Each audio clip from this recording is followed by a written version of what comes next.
Good morning. We're going to talk to you today about surrender and the huge benefit that it can have in the life experience that you're in. We've talked to you before about congruency, being congruent with the choices that you make or the situations that you find yourself in the life that you're living. And we have cautioned you that when there is an incongruency, it creates a great disturbance in the energetic field or the way that a human receives in the life experience they're in, you see. We want to get you to this understanding that there's simply nothing that you are experiencing in your life that is not there for a reason or a purpose or a learning ability that could come to you if you understand why you have attracted the experience or chosen the experience that you are a part of. So many of these things come not just from the life you're living, but as part of the lineage. We would give you the example, if you had a father who was very selfish, and then perhaps a mother who you would deem as selfless. You have both of those traits combined within you that you have to choose from. Here we are, Choose Your Universe. That's where the name of our book came from, by the way. Yeah? So now you are possessing both of these traits. They are both in you or combined together, you see. And so you would actually have a preference. And maybe your preference is to be selfless. Maybe you admired the mother. Maybe you wanted that trait to be amplified within yourself. So then experiences would come to you that would actually be in contrast to that or cause a little bit of a conflict within you, even though they are something that you have chosen and something that you really want to obtain or learn in the life you're living, you see. So then you find yourself in these experiences that perhaps are difficult, and you are training or learning how to be selfless, how to actually amplify that personal trait that is in you rather than satisfy the other trait that is in you that is not so much to your liking or that you're wanting to add. We tell humans all the time that surrender simply means you're putting things on your plate to eat. And they're not there because you don't like them or don't want them. They're there because they are needed. You look at nutrition as something that's needed, something that grows you, something that sustains you. And we would tell you that your life experiences that you put upon your plate, both positive and negative, are there for the same reasons, you see. When we talk about surrender, what we are really indicating is not going and grabbing off of other people's plates and adding them to your own plate. Because now you're eating something that perhaps isn't going to bring you a teaching or a lesson that's entirely made for you, you see. As you look at another's experience, as you oppose it or push against it or have a judgment or a condemnation in the way that they live their lives, you have inadvertently slid some of what they are having on their plate and from their lineage into your own. Surrender is simply accepting and understanding that everything that's coming to you and to another human is what they personally need to experience and have chosen to experience in the life that they're in. And that becoming incongruent with something or not in agreement with something or opposing it or pushing against it or feeling negativity as you participate in something that you've added to your plate is the opposite of surrender.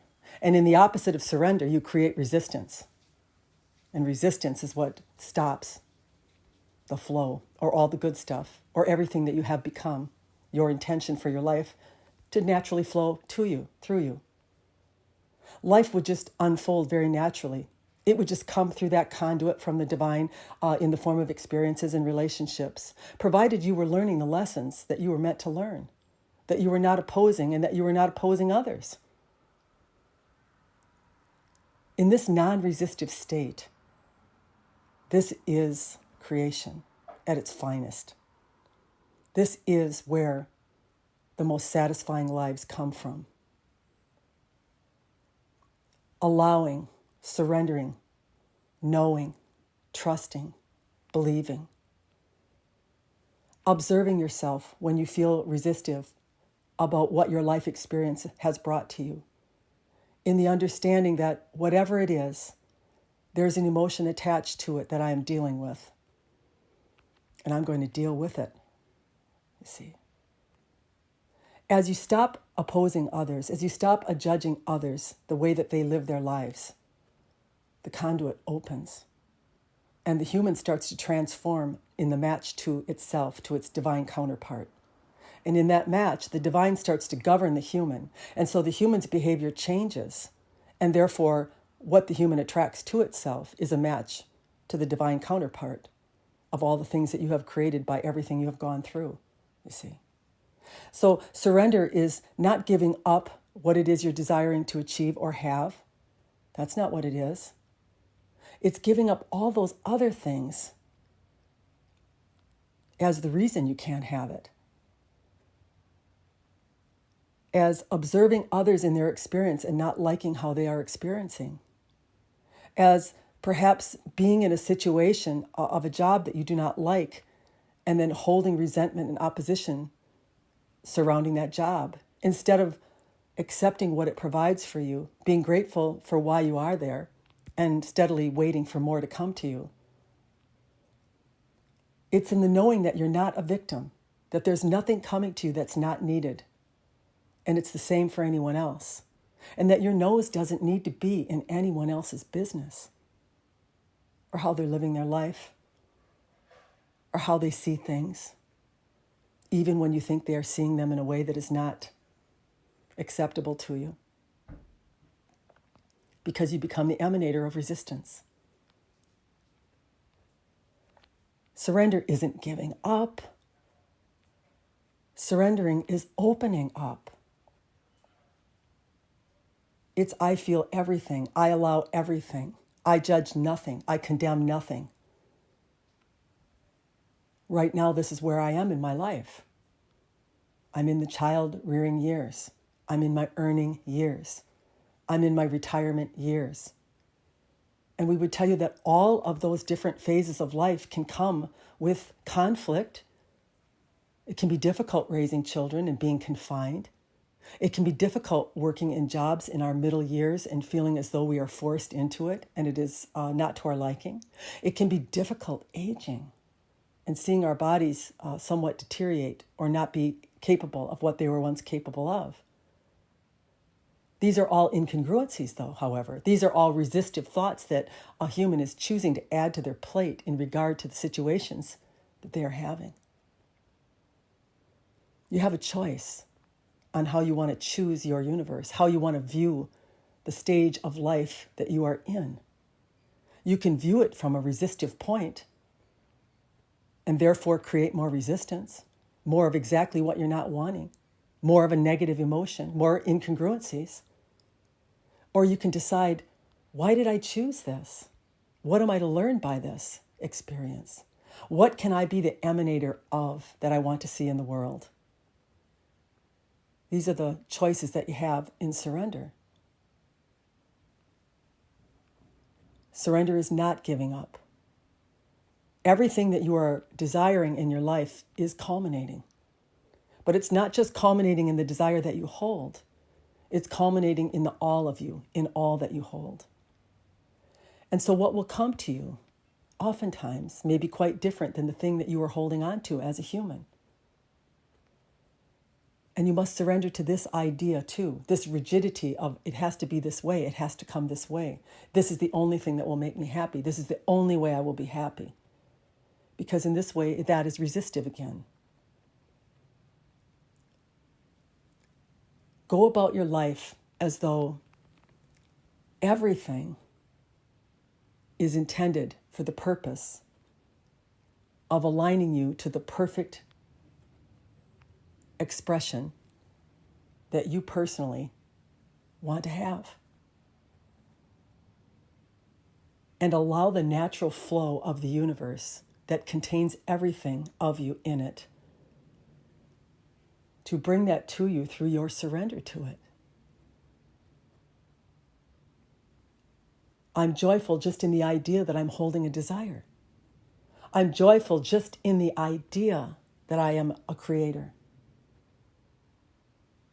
Don't hold yourself in the expectation and then in the not receiving of something, feel defeated or discouraged or not happy.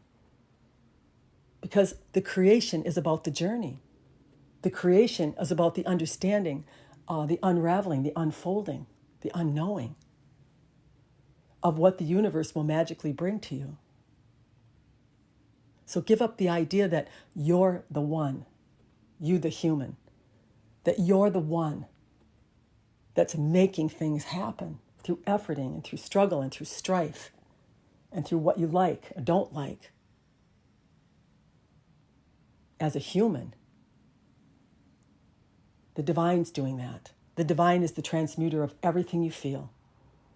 All the energy that you are contributing in the form of emotion is being lifted.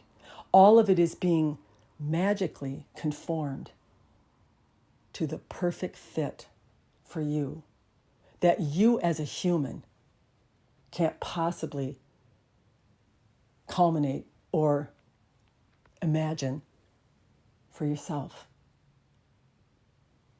We really want to get you this idea of surrender to whatever it is that comes to you. You love it. You accept it.